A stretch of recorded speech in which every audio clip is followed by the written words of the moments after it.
I can give you a list of them, and these are well documented, and so you might as well know about them. There's not a lot of difference in men and women in terms of extroversion. If you look at extroversion as a whole, extroversion is roughly the dimension that the dimension of personality that's associated with positive emotion. And extroverted people are gregarious and enthusiastic and assertive. They like to party, they like to have a good time. The social environment is their environment.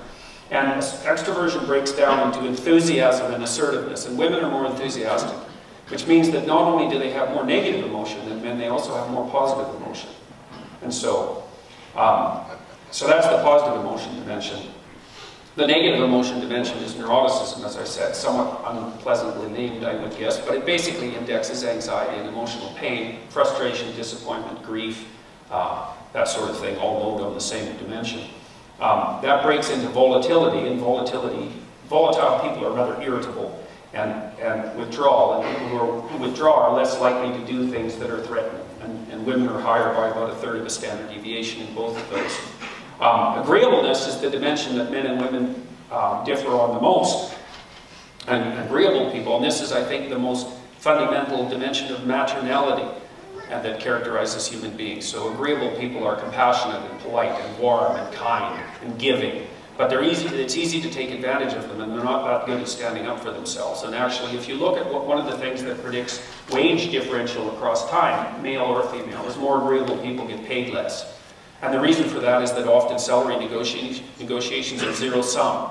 And if you're not aggressive, you don't get paid, because people aren't just going to give you money because they're going to be nice to you. That is not how it works. You generally have to fight for status and position and movement forward in careers. And in order to do that, you have to take a relatively, I would say, self-centered attitude, because the opposite, in some sense, the opposite of being agreeable is to be self-centered. And I'm also not saying that in a particularly negative way. There's advantages to being self-centered and to fight for your own territory, and men are more likely to do that. And you might say, well, what's your evidence that those differences in personality aren't culturally constructed? And the evidence for that is quite clear. You can go online, you can look up the Scandinavian studies. Just go online and look up gender differences in personality cross-culturally. You'll find the relevant studies. They've been done with tens of thousands of people, and what they've showed quite clearly is that in those societies where the most has been done to move the social world into a position of radical equality, and so that would roughly be the Scandinavian countries, because they've done more of that than any other country. The personality differences between men and women maximize. They don't minimize. They maximize. And I'll say that again. In the countries where the most has been done to equalize the playing field between men and women get more different rather than more the same.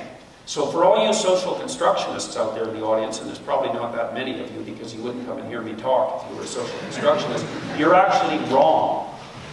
Yeah. Yeah. Well, the thing is, you know,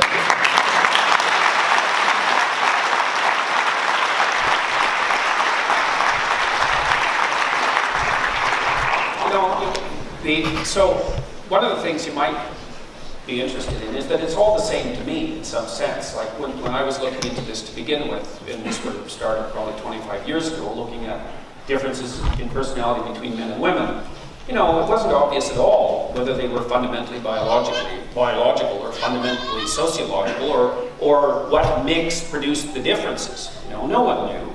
And the most logical hypothesis, really, I thought, was that as you equalized the society, that men and women would become more the same. But that is not what happened. And so we've actually put the social constructionist hypothesis with regards to gender differences in sex and personality, we put that to the test in a very intense way. And the social constructionist viewpoint failed. So it's very strange, because no one would have really believed that, right? You make society more the same and men and women get more different. It's like, what's up with that? Well, the answer seems to be is that there's fundamentally two sources of variability in personality, right? There's perhaps more, but you can categorize them as roughly genetic and roughly sociological. Well, if you take out all the sociological differences between the landscape in which men and women are raised, all you have left are the biological and genetic differences. So they maximize. Well, that's exactly what happened. This actually matters. It really matters. And this is why the demands for equity are so, well, there's about 15 reasons why demands for equity border on differences between men and women should not be overlooked. Partly because it's wrong to overlook the genuine differences between men and women. It's not good for the men, it's not good for the women. So one of the things you see in Scandinavia, for example, is there's an overwhelming preponderance of female nurses. And there's an overwhelming preponderance of male engineers. And actually, the data on personality differences, there's the standard traits, which I'll continue to go through. I can do that quite quickly. There's not much difference in trait conscientiousness between men and women. If you break it down into the aspects, women are a bit more orderly than men, but there's no difference in industriousness. And then with regards to openness, which is the intellect creativity dimension, overall there's no difference between men and women, but if you break it up into the aspects, then the differences are actually quite pronounced. So what you have is that openness to experience is the technical trait, and it roughly breaks down into something that's sort of like creativity and aesthetic interests versus interest in ideas. And what you see is that women are a third of the standard deviation higher than men in terms of creativity and aesthetic proclivity, let's say, and men are 1/3 of a standard deviation higher than women in terms of interest in ideas. And it's not a trivial difference, and it makes a difference. So, but the biggest difference between men and women, as it turns out, and this is almost 1 standard deviation, which is a walloping difference. You never see that in social science. It's a massive difference, is difference in interest. And the masculine interest, roughly speaking, is in things, and the female interest, roughly speaking, is in people. And that's what underlies the differences, say, in career choice preference between things like nursing and psychology and social work and that sort of thing, and engineering. And because engineering is perhaps the most male-oriented of all the disciplines, and the evidence that that's sociological is very, very weak. Now, I should also point out, because this is important, people have wondered for a long time if the differences between men and women, say with regards to the sciences and the engineering, had anything to do with intelligence. And the former president of Harvard, Larry Summers, got in terrible trouble at one point. In fact, I think he had to resign, because he made a very technical claim. He said that if you look at the distributions of intelligence for men and women, imagine you have a normal distribution, right? So almost everybody's at the average. There's some extremely intelligent people, but not very many. And there's some people who are very intellectually impaired, but not very many. If you map the distributions of men and women onto one another, there's 2 hypotheses. One hypothesis, roughly speaking, is that they're the same. And the evidence for that is reasonable, I would say. The other theory is that the means are the same, the mean is the same, so both men and women have an average IQ of 100, but the standard deviation is different. So it's larger in men than it is in women. And what that means is that if you go way the hell out into the hypergenius range, they're almost all men, but also if you go way the hell out into the range where people are incredibly intellectually impaired, they're also all men. And that's the increased male variability hypothesis. And you see increased male variability in a number of different species, partly because men are more expendable than women. And the reason for that, biologically speaking, the reason for that is that, well, you don't need that many men to impregnate a lot of women, but you need women. Women are a bottleneck with regards to reproduction, and so every woman counts, although not every man counts. And that's true in many, many species. And so you see more variability in male behavior because of that across species frequently.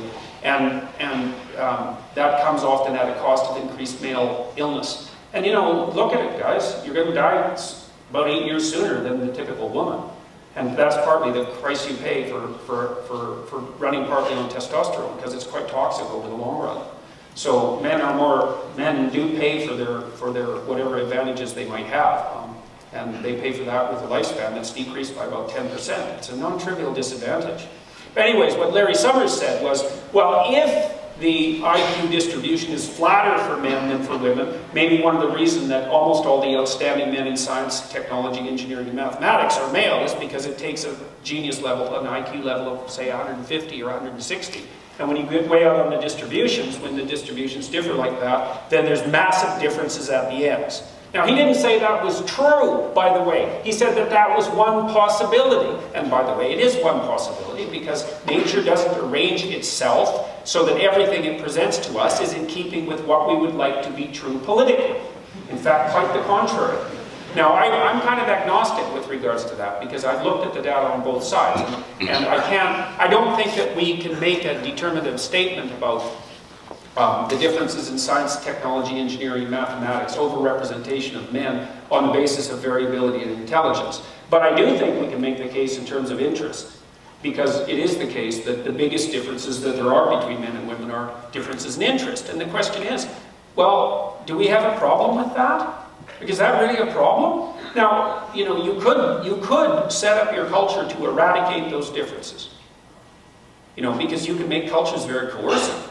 And so if you punished boys from the time they were born for being interested in things and insisted that they become more interested in people, then perhaps you could do that. It would come at some cost, and you could do the same thing to girls. You could make them less interested in people and more interested in things. But, you know, to the degree that those differences are real, and to the degree that they're actually bounded or grounded in biology, you're going to have to turn your society into something pretty damn tyrannical to produce those differences. So do you want to do that? And if you do, well, why do you want to do it? Is it a big problem that men and women actually have different interests? And is it really that big a surprise? And is that something we want to eradicate?